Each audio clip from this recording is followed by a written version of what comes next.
Bismillahirrahmanirrahim. Assalamualaikum warahmatullahi wabarakatuh. Perkenalkan, nama saya Ade Rahmawati dan teman saya Ingrid Ayu Paraswati. Kami berdua mahasiswi semester 4 Program Studi Pendidikan Bahasa dan Sastra Indonesia FKIPU Hamka. Adapun tujuan wawancara ini sebagai bentuk realisasi dari mata kuliah PLP atau Pengenalan Lapangan Persekolahan 1 untuk mengetahui keadaan sekolah jenjang menengah atas terkhusus di SMA Negeri 40 Jakarta. Adapun narasumber yang kami wawancarai, yang pertama Ibu Nilawati dengan jabatan Wakil Kepala Sekolah Bidang Kesiswaan, yang kedua Ibu Aryani selaku Guru Bahasa Indonesia SMA Negeri 40 Jakarta, yang ketiga Tuti Setiawati selaku siswi kelas 12 IPS 3 SMAN 40 Jakarta, yang keempat Fauziah Azhara selaku alumni SMA Negeri 40 Jakarta angkatan 2020. Yang pertama, saya ingin bertanya bagaimana tentang kira-kira kayak gimana sih Bu karakter kultur sekolah dari SMA 40 Jakarta?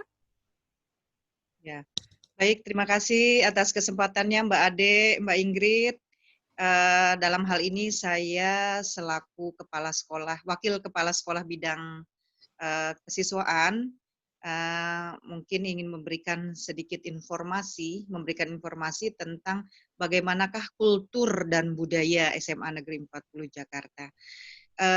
Melandasi dari kultur budaya, kami di sekolah itu punya yang namanya kurikulum tingkat satuan mata pelajaran yang dikeluarkan oleh sekolah. Jadi walaupun mungkin KTSP yang dikeluarkan oleh Dinas Pendidikan, tetapi jelas bahwa sekolah juga diberikan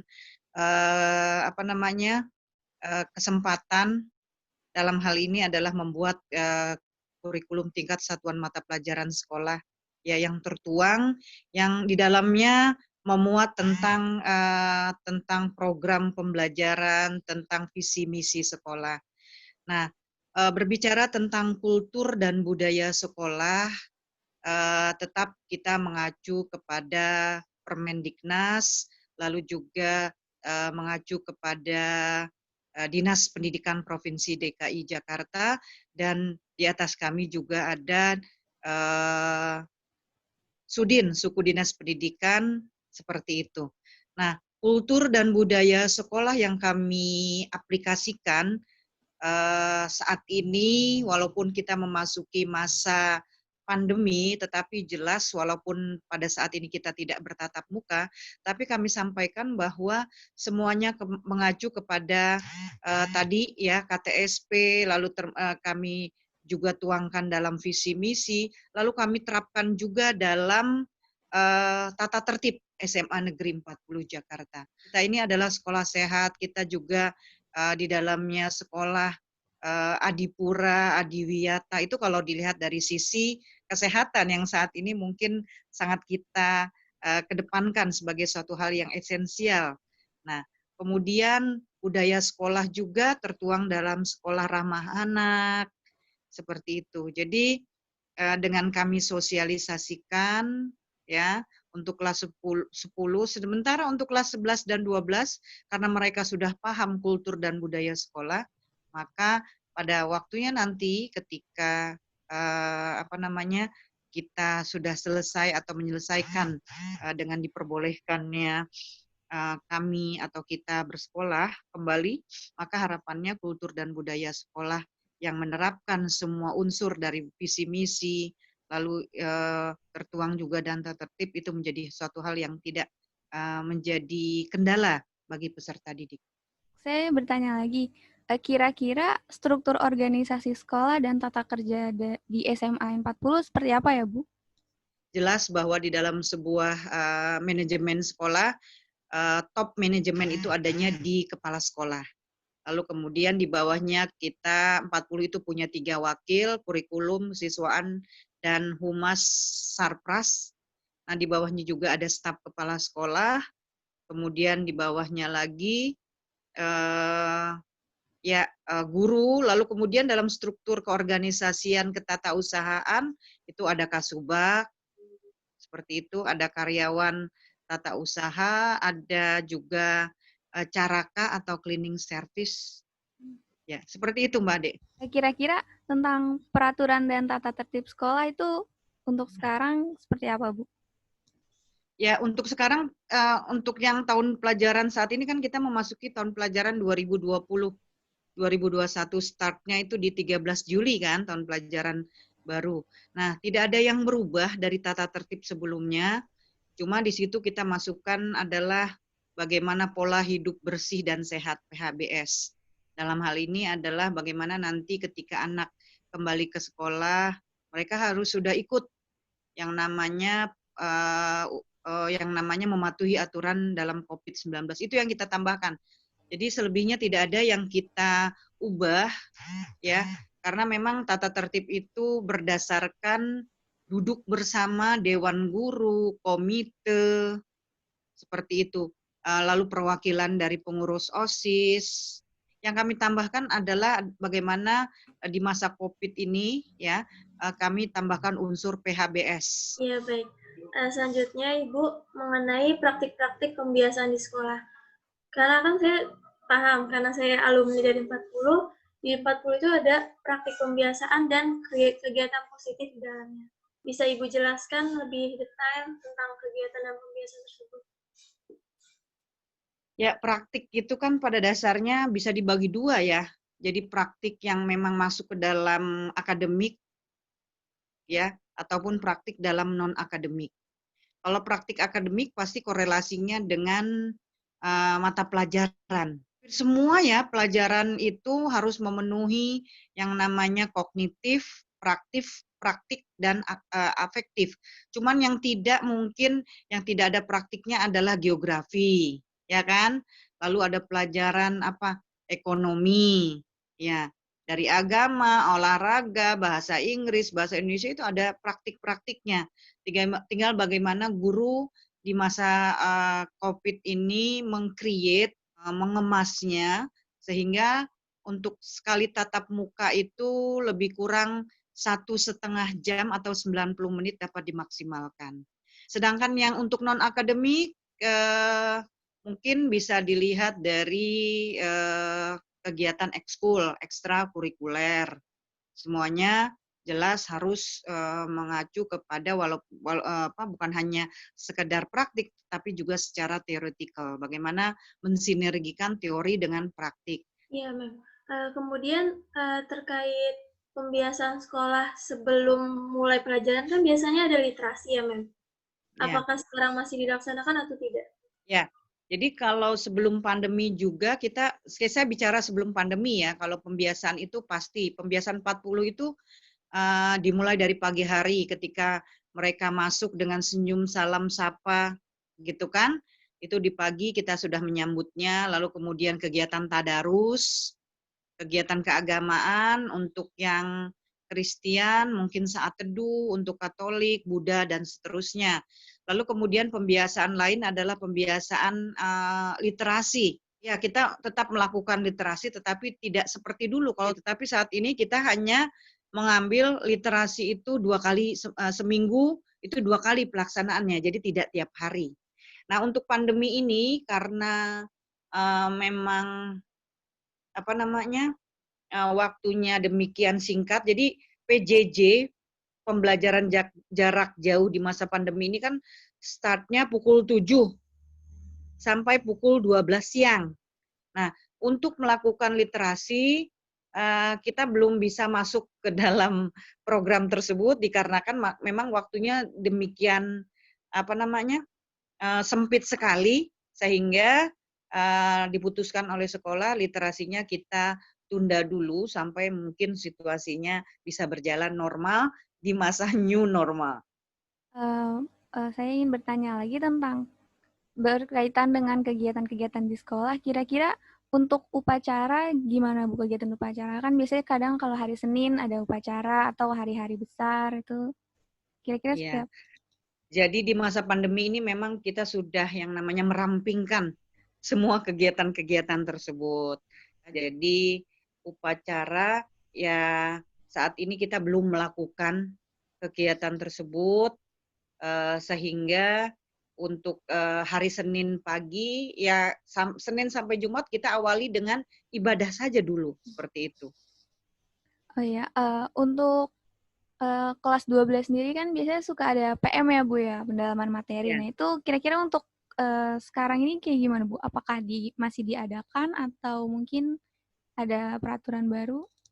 Iya, untuk pendalaman materi kan itu tertuang di dalam rencana kegiatan anggaran sekolah RKAS dan yang termuat di dalam BOP atau BOS, itu tetap kita akan jalankan, mungkin timingnya saja. Mungkin untuk kegiatan pendalaman materi mungkin juga akan diadakan secara daring kali ya Bu ya? Pastinya, insya Allah seperti itu. Pastinya kita semuanya akan menggunakan daring, baik itu menggunakan aplikasi. Kita harus punya aplikasi khusus nih dari dinas yang disediakan, yaitu Google Meet. Iya, untuk pertanyaan terakhir nih, Mem. Saya ingin bertanyakan, biasanya namanya pergantian sistem pembelajaran pasti ada namanya kendala. Nah, kendala apa sih yang dirasakan oleh dari sekolah 40, terkhusus yang dirasakan oleh kepala sekolah? Ya, kalau sekolah sih artinya tidak punya masalah ya, baik itu dalam kuota atau jaringan gitu kan, karena kan kita terkoneksi karena semuanya kan dibiayai oleh dana BOP.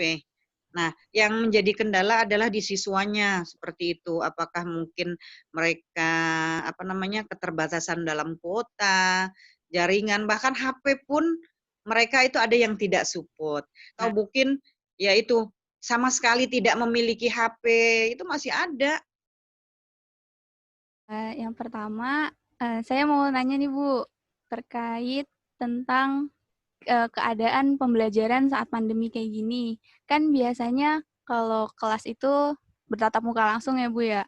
Nah kira-kira Ya, kalau sekarang metode pembelajarannya kayak gimana Bu? untuk metode pembelajaran yang dilakukan dengan metode PJJ ini, ya sistemnya yang sejak awal tahun ajaran baru kita lakukan ini, kita melakukan Meet juga kepada siswa, yaitu kita menggunakan Google Meet, ya akun yang kita pakai akun dinas dengan jumlah peserta bisa 250 siswa. Jadi satu kali pertemuan untuk satu mata pelajaran, dan itu sudah dijadwal. Kemudian kita juga berkolaborasi dengan guru yang lain, jadi tidak hanya satu guru saja yang mengajar di dalam Meet itu, kita bisa dua guru, 2 kali kita melakukan Meet, kemudian minggu ketiganya kita memberikan latihan, kemudian minggu keempatnya kita bahas dari latihan itu, pada minggu kelima kita melakukan penilaian harian. Kalau pelatihannya kira-kira kayak gimana Bu bentuknya?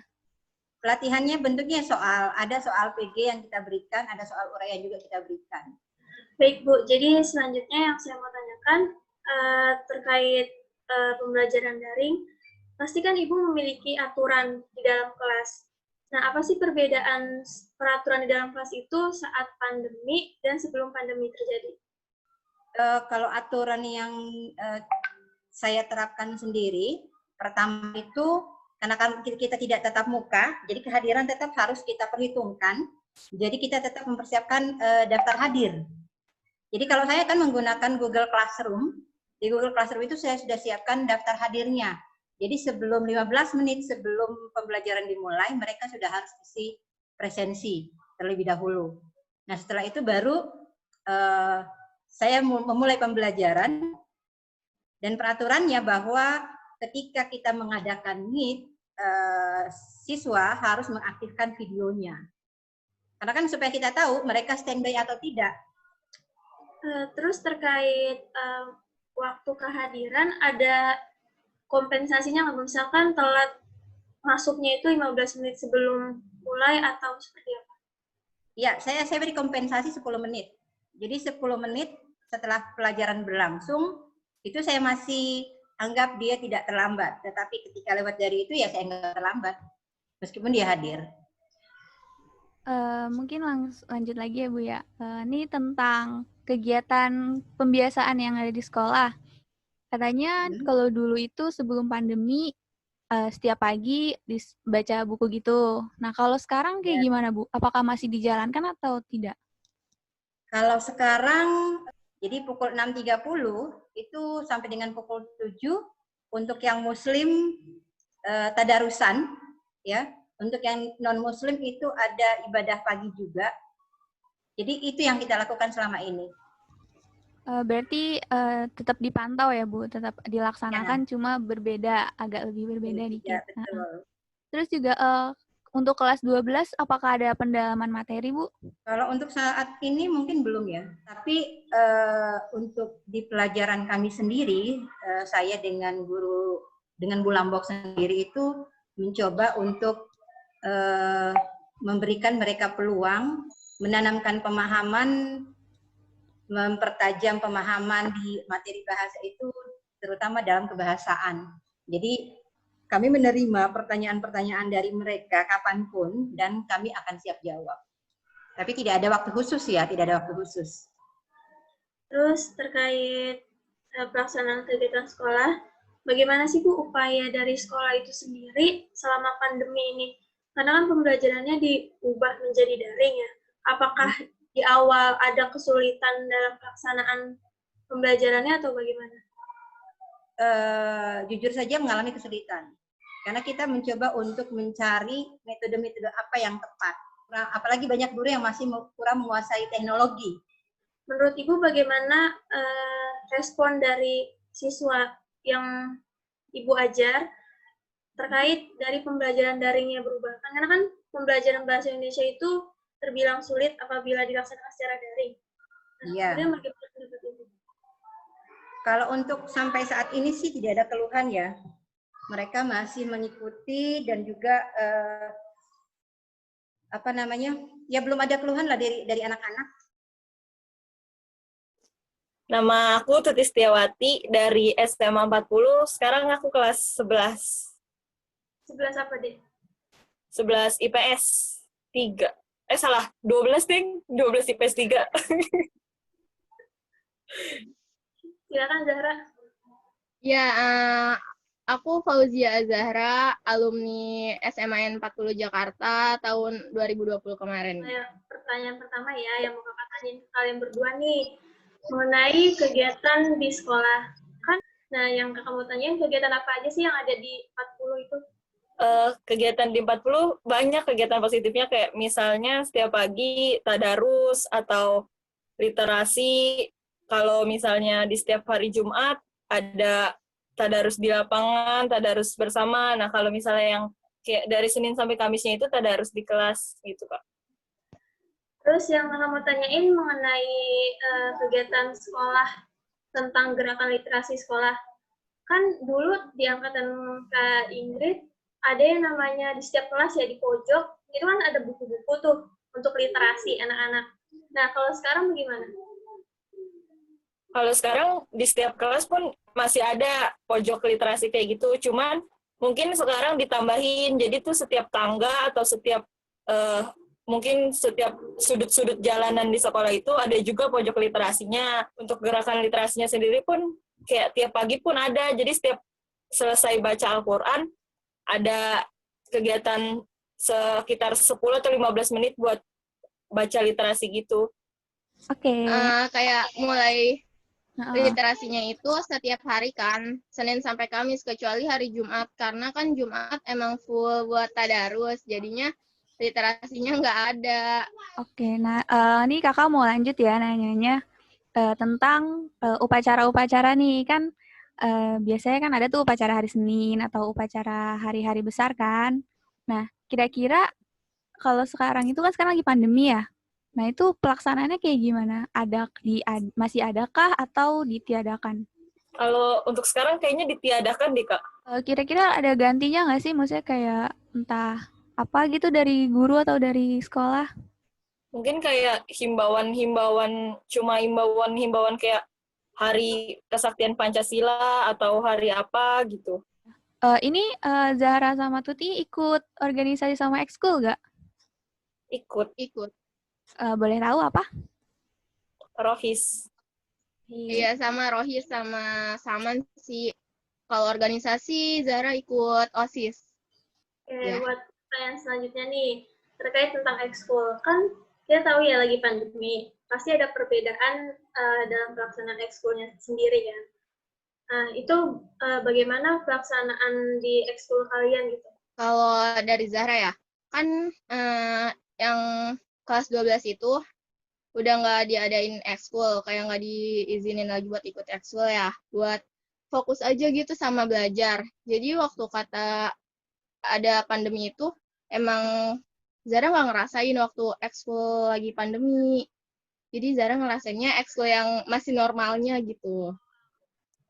Perbedaannya kayak ekskul sebelum adanya pandemi itu kan kayak semuanya itu berjalan langsung, dari yang harus bareng, dari yang basic bareng apa gitu sama pembinanya. Cuman pas pas udah ada pandemi ini, jadi semuanya tuh berubah gitu. Kadang juga ekskulnya nggak jalan gitu. Pas awal-awal pandemi emang ekskulnya masih jalan, kayak dihimbau apa buat gabung Google Meet atau gabung Zoom, kita ngebahas tentang apa bareng, belajar bahasa Arab bareng, jadi lewat online gitu. Tapi kayaknya buat sekarang beberapa bulan terakhir ini, entah 1 bulan atau 2 bulan ini, ekskul itu udah ditiadakan gitu Kak kayaknya. Ya mau nambahin sedikit nanyanya nih. Kan ini kan tadi Zahra itu ikut OSIS ya? Iya. Nah, kan pasti kan tahu kan perkembangan adik-adik OSISnya kayak gimana. Nah, kira-kira Zahra tahu nggak sih kan, pasti kan OSIS ada prokernya kan, harus ngapain Iya. aja. Nah, kira-kira pas pandemi ini pasti kan masih ada proker ya? Itu kira-kira Iya, dari benar. OSISnya kayak gimana? Yang Zara lihat ya, kalau yang dari OSIS yang sekarang karena masih ada pandemi, jadi tuh tetap ngejalanin programnya, tapi kayak lewat online juga. Berarti masih dilaksanain ya, cuma beda cara pelaksanaannya. Iya, benar. Oke, sekarang kakak mau lanjut nanya, kira-kira nih buat Zahra sama Tuti, pengalaman belajarnya selama pandemi itu kayak gimana? Kayaknya beda banget, kayak yang tatap teman, terus belajar juga diawasin sama guru, terus kayak yang tiba-tiba berubah semuanya jadi virtual gitu, jadi online, jadi kayak yang kurang efektif menurut aku sendiri. Itu belajar selama pandemi ini kurang efektif, kayak yang kurang pengawasan sendiri dari gurunya, terus kadang penjelasannya tuh kayak yang dari online gitu, jadi kayak kurang masuk ke otak, jadi kayak apa ya, kalau mau nanya pun gurunya jadinya slow respon kan, karena yang nanya kan yang ngechatin WhatsApp-nya juga kan banyak gitu, jadi kayak yang pusing gitu nunggu, jadi kelamaan. Terus juga kayak yang ibarat kata kayak yang langsung aja banyak yang nyontek gitu loh, banyak yang nggak jujur gitu, apalagi yang tanpa pengawasan guru gitu. Jadi Ya, kalau Zara sih ngerasain yang belajar online ini kan emang bentaran doang ya. Karena kemarin tuh emang lagi di waktu-waktunya ujian tuh. Waktu itu sih sisa ujian sekolah 2 hari doang. Terus kan tiba-tiba langsung kayak yang libur gitu kan. Nah, terus jadinya yang 2 hari itu emang kepotong ujiannya. Jadi kayak diundur terus diganti sama belajar online-nya. Nah, menurut Zara sih kayak ada positif negatifnya ya. Karena positifnya kan emang kita tuh harus di rumah aja ya, karena pandemi ini supaya nggak terpapar juga. Jadinya baik aja sih kalau misalkan emang belajar di rumah. Tapi ya itu kayak kurangnya itu kayak di satu sisi ya kurang efektif juga gitu kan pembelajarannya, buat kayak penjelasannya juga kurang. Nih ada tambahan nih buat Zahra, kan Zahra udah lulus kan sekarang. Nah, kira-kira gimana pengalaman Zahra nih lulus di saat pandemi kayak gini gitu? Ya gimana ya, sedih sih pastinya ya, karena kan lulusnya juga kayak tiba-tiba pisah gitu, kayak yang tadinya cuman ya udah libur biasa gitu kan, tapi nggak taunya sampai keterusan sampai lulus gitu.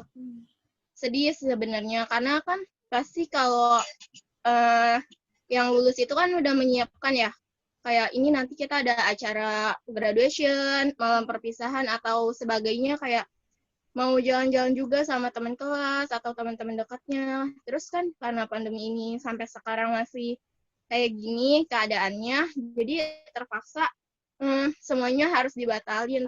Berarti wisuda, ada acara wisudaannya nggak? Ada wisudanya, tapi lewat Zoom. Oh, Wisuda lewat Zoom. online. Iya, virtual. Oh. Oke, buat pertanyaan terakhir nih. Dari kalian berdua, ada nggak pengalaman yang benar-benar kalian tidak akan pernah terlupakan gitu selama di pandemi ini? Kan belajarnya lewat daring nih. Nah, ada nggak sih suatu hal yang kalian akan terus ingat gitu semasa daring ini? Silakan. Ya pastinya bakal nggak kelupain gitu ya, Kak. Kayak yang seumur hidup kan nggak ngerasain kayak begini gitu, nggak pernah ngapalin online, ya nambah pengalaman baru juga, yang belajar di buku sekarang pakai aplikasi, jadi kasih aplikasi Zoom, Google Classroom, atau semacamnya gitu.